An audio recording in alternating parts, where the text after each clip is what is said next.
6 reasons you need to retire as soon as possible. I've been at this retirement game for a little while now, and there's a few things that I've learned, and I've come up with a great list of 6 reasons why you seriously need to consider retiring as soon as possible. One of them, of course, let's just break into it, is time. They say, time is money and money is time. And when you go to work, you spend all your waking time. You're changing time for money. They're giving you a paycheck, you put in your hours labor, and we got to do something unless we're born like Bezos and we have billions of dollars in the bank. Most of us just simply don't have that. So the idea behind trading time for money makes sense when you're younger and you're trying to build up something, a nest egg, or trying to build a life. But once we get older, we realize that time is much more valuable. We sort of cross that inflection point where time is everything. And there gets a point where you just don't have enough time in a day. You hear about that. You also hear people say, oh, time just goes by faster as you age. Those are all realities and very, very true. But time is something we can't buy. It's one of the most valuable commodities. Sad, because when you're on your final days, you're looking out and thinking to yourself, I wish I had a little more time, an extra month, maybe an extra year. That would be amazing. And many people would trade millions of dollars to get an extra year back of life. So is getting that time back worth it to you? I mean, for me it was, but you really have to think about that. You can't buy time. You can always make a little more money, but time is invaluable. And what's it really worth to you? Another thing is financial goals.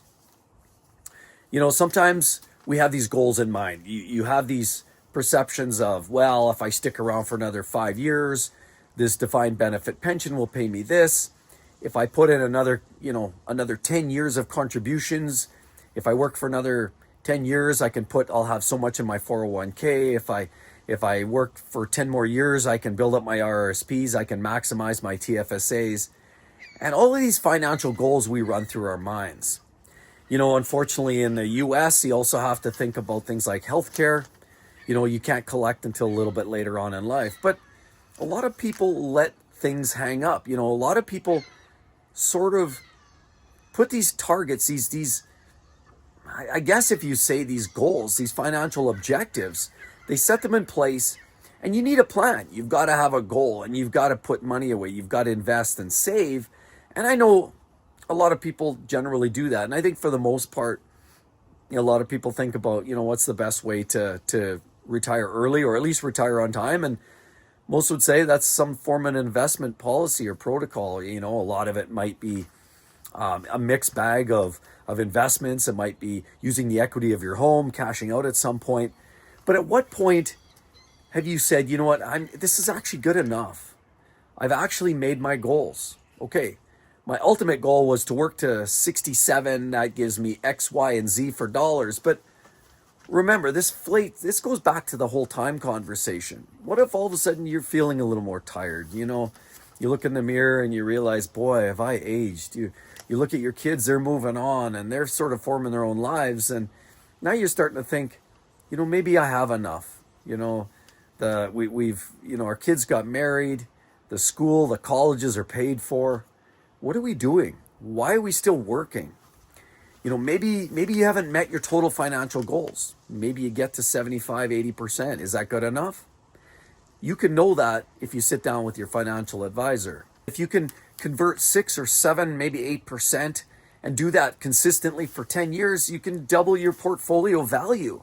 And I had a 12% year last year in some of my investments. It was a great year. Now I'd have to put that year after year, and you get the highs and the lows, but let's face it. When is enough enough? Remember, time is money, and we don't have an infinite amount of time. So where do we get to that point where, okay, maybe I'm only at 75% what we were hoping to accomplish, but this is enough to live on? Sit down, talk to your financial people, your financial advisors, and maybe you'll find that you can actually retire a lot sooner than you planned. So before we get on to relationships, I've got to give you a heads up. Number 6 is absolutely a mind-blowing one that surprises me that so many people actually got hung up on that. So many people continue working because of that reason, but we'll get to that in a second. The next one is basically relationships.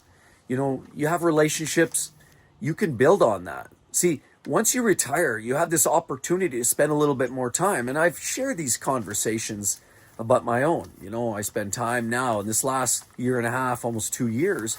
I've had the opportunity to really work on relationships, primarily with the family. My spouse, we're a lot closer, I feel, than we've ever been, emotionally and otherwise.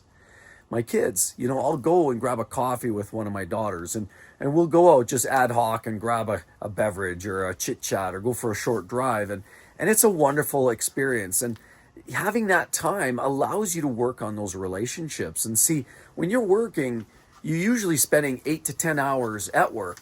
Then you come home, you're prepping meals, you're taking kids to sports, you're doing things, whatever, maybe watch a little TV because now you're exhausted and you're trying to wind down.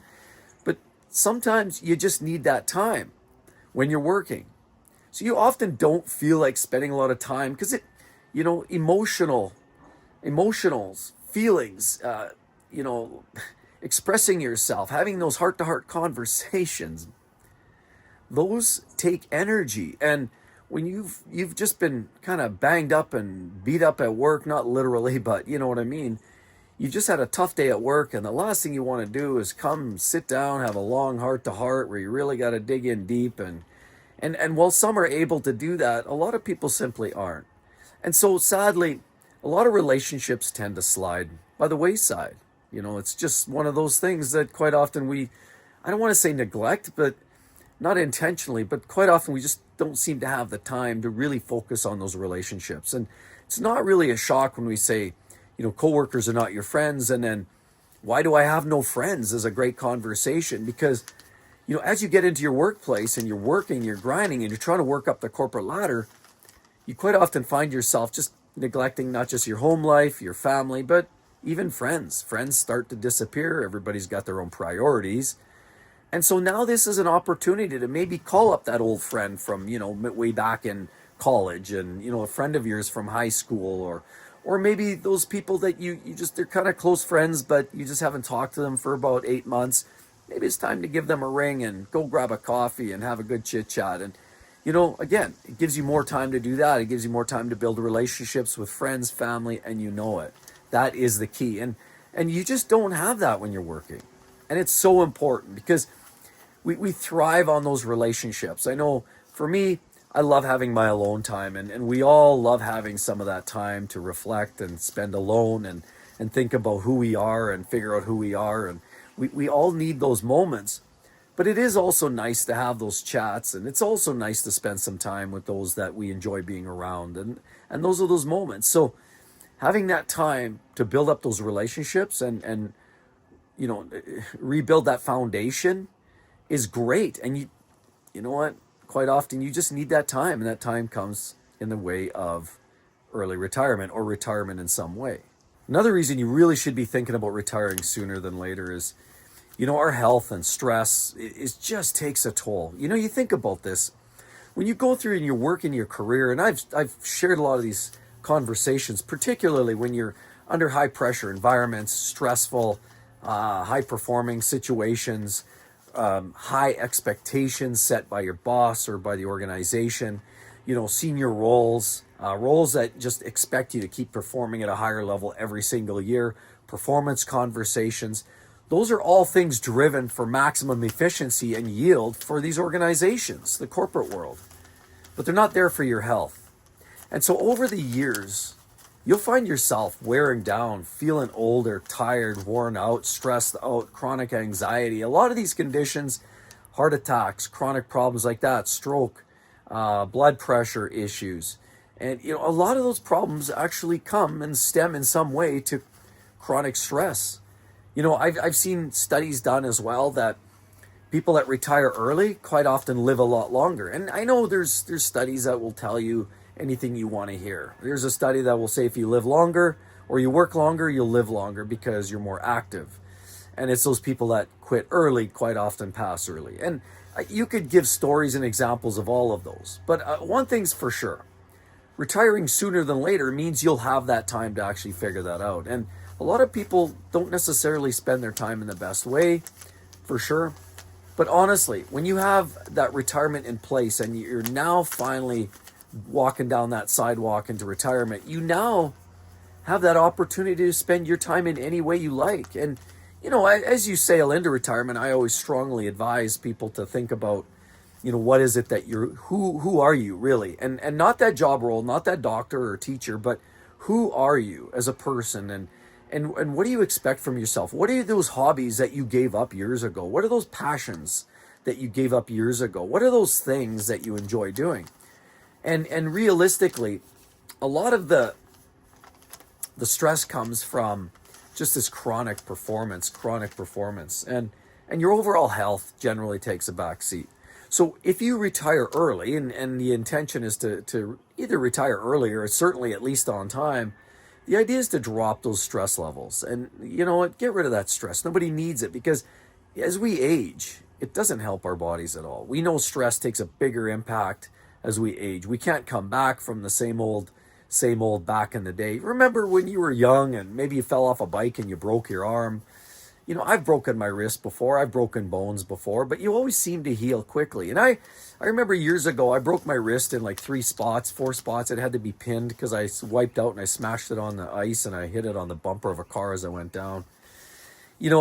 I went through that experience, and honestly, within, I think it was like 6 weeks, the cast was off and I was good to go. I healed like crazy. But when I was in the hospital, I remember getting a cast cut off, and I was chatting to an older gentleman who was in there, and he had a similar incident, not in the wrist, but slightly a little higher up the arm or something. And it must have been an icy year that year, but he had wiped out. He broke his arm. He was still he was on multiple casts. He just wasn't healing properly. He was getting his cast cut, X-rayed, and it sounded like, here's a gentleman that was in his late 50s, and he just wasn't recouping. His bones weren't healing, and that's what happens as we age. We generally just don't recuperate like we used to. And stress takes a bigger toll on us regardless of what a lot of people figure they can perform under stressful conditions, and short bursts of stress are fine. That's what sort of gets our ticker moving a little bit, right? But chronic stress, as you quite often find in these corporate environments where it just never seems to go away, you're given a big goal, you hit that goal, and next thing you know, there's another one. Or even more so, they start doubling, tripling down on goals and objectives, and next thing you know, you have these timelines and these Gantt charts that you're trying to meet, all these timelines and deadlines, and you're not able to meet them. And now performance chats, and up goes your blood pressure, your heart starts racing, and next thing you know, chronic stress kicks in and causes all kinds of problems. So stress is something you can grossly reduce. Once you retire too, you can take the time as well to focus a little bit better on eating habits. You can sit at home, do better meal prep instead of being off the races all the time, constantly, looking for just to get to work on time, grab that coffee and that Coke on the way into the office, or whatever it is, grabbing that donut or that muffin and thinking, hey, I'm good to go now for the day. We know that's not good for you, but that's sort of the habit that we sometimes get into in the workspace. We just get going. And I know people that were living on rock stars and cigarettes on a daily. Now, that's not good. Clearly, we know that. But this is kind of sometimes how people get. And so when you retire, you now have that time to think about food prep and maybe buy some proper groceries. You can take the time to make a sandwich, have a bowl of soup, whatever it is, make that salad that you don't have time for when you're working. So focusing on your health, eating better, dropping those stress levels, those are all major positive impacts you can have on your own health and well-being. And that's another major reason you should be thinking about that, because remember, the longer you hold on to that stress, the shorter the back end of your life tends to be. It's almost proven, guaranteed. Doctors and studies on studies will tell you that chronic stress does hurt the body. So think about that. Stress, health, those are all major great reasons to be thinking about retiring early, because we want to extend our lives and the quality of health, not shorten them, right? And the next one's going to be really interesting at the very end, number 6. But before we get to that, passion. That's the next one. The passion for what? Hobbies. Things that you maybe put off, or maybe learning new hobbies. Some people, hey, I can go play some pickleball and meet up, make some new friends, learn a new skill or a new fun sport. I used to play competitive racquetball, and even my wife, she started getting into racquetball too, and we've started to go out and play from time to time. So you can start learning new tricks, and, maybe new sports, new hobbies, grab a camera, and do some of those things. Figure out a new hobby, something that you've always had an interest in, but you've never really had the time or put the time aside, because when you're retired, you have that time. You could focus on perfection. You can sit down and read the ins and outs. You can watch YouTube videos on how to get the proper depth of field and all of those shutter speeds and all those settings on your camera. And I get it. These new cameras are pretty easy. They're just pretty much automatic and a point and shoot and away you go. But whatever it is, you can come up with some new hobbies, some new things that maybe you started years ago and maybe you gave them up, and maybe it's an opportunity to kind of relight that, maybe get into cycling and do something more enjoyable with your time. You have that time now. See, as you spend your time in the working career, in the working space, the mass majority of your time is spent on focusing on your next day, right? Trying to perform at the job site, making sure your boss is happy, doing what it takes, bringing that deliverable, get that report there on time, preparing for that presentation or that speech. Doing those things quite often puts you in a position where you're constantly, if you're not at work, you're thinking about work. Same thing with weekends, right? When you're thinking about weekends, we all get into this mindset, you work 5 days a week, but you're really working 7 days a week, because you work the 5 days. In the evenings, you're prepping and your mind's not quite off it, and you're winding down, and you're really not living life. You're just basically living to work. You might as well be in some sort of lockdown and isolation, because that's kind of how it is during the week. And then some people think, okay, great, I have 2 days off. Well, wait a minute. Sunday's usually full prep time, because now you're sort of thinking again, oh, next, tomorrow I've got to do this, tomorrow I've got to do that. And quite often Sunday, you're maybe getting some groceries, doing grocery shopping for the weeks, coming up. Maybe you're picking up some basic groceries. Now your mind's back on work, and you're not enjoying. Like, for the most people that I've spoke to, Sundays are really more of a utility day and a day where you're starting to think about the next day. And so you're really not enjoying Sunday either. Saturday is a debate. Sometimes Saturday you can get out there and enjoy some time. But realistically, that's where we end up going. We're rushing around to these department stores and Leon's and shopping and window shopping. And sometimes it's fun, sometimes it's not. But again, quite often it's utility day. Now, it might give you a few hours in there where you can go and maybe exercise or do some sports or have some fun, maybe go see a movie or what have you. But really, out of a 7-day work week, you might have a good day where you can actually spend. Well, what do you think that does to hobbies? Out the window. Your hobbies are no longer around. You don't have the time for it, or very little of it, not to put into the level of interest and research that you would need to actually enjoy it. So anyhow, that's just another thing. Once you retire, you can actually enjoy some of those hobbies that either you gave up or you'd like to try, maybe for the first time. Well, and the next one is, here's the thoughts, okay? The reason you should retire. And a lot of people sort of resist the urge to retire. Why? Because there's this societal expectations placed on you to have a title, a tag. See, this is something that a lot of us don't realize, that we're always trying to rise to somebody else's expectations. I can't tell you, when I retired at 53, I'm 55 now, but when I retired in my 50s, mid 50s, how many people I've come across, whether they're relatives, family, even kind of cohorts or what have you, say, hey, what do you do for a living? What are you doing these days? And I say, well, I'm retired. The looks on their face. Why? Because everybody's got this expectation of, who are you? What do you do? What's your thoughts? And everybody starts a conversation in one of two ways. If you've never really seen somebody before, or maybe they're kind of new, or kind of even remote family that you haven't talked to for a while, you have generally one of two conversation starters. Number one, the weather, right? Oh, it's lovely weather we have out here today, isn't it? See, that's one of the conversation starters, as a bit of an icebreaker. But another one is, so how's work? What are you up to for work these days? That's another conversation starter. And as soon as you put something down there that sort of puts you outside of what the expectation is of society's thoughts on what you should be at mid-50s, and that should be a thriving professional of some sort, all of a sudden you get these weird looks. Okay, great. You can get past that, or maybe can you? See, that's the thing that I'm trying to say here. The reason you should be thinking about an early retirement, or at least a retirement, is putting those expectations behind you. And whether you want to retire early at 50, 55, 60, whatever, even 65, people surprisingly take a little shame in the fact that they might be retiring. I've seen it. I've talked to people that cohorts as well that have retired a similar time that I did that felt like there was this thought that they're not being productive, that people are going to look at them weirdly, and they actually feel guilty for not retiring. So even a person who's earned their keep, done their time, so to speak, they're in their 60s. They have this sort of feeling of, wow, I'm really here now. Yeah, I don't know if I'm ready. See, there's always this defer, put it off, right? And even there's people that I've come across in their 50s that are ready financially. They've got hobbies, their spouse is on board, they're good to go, but they just can't get over that hurdle of the expectations that society has and the feeling that they're no longer being productive.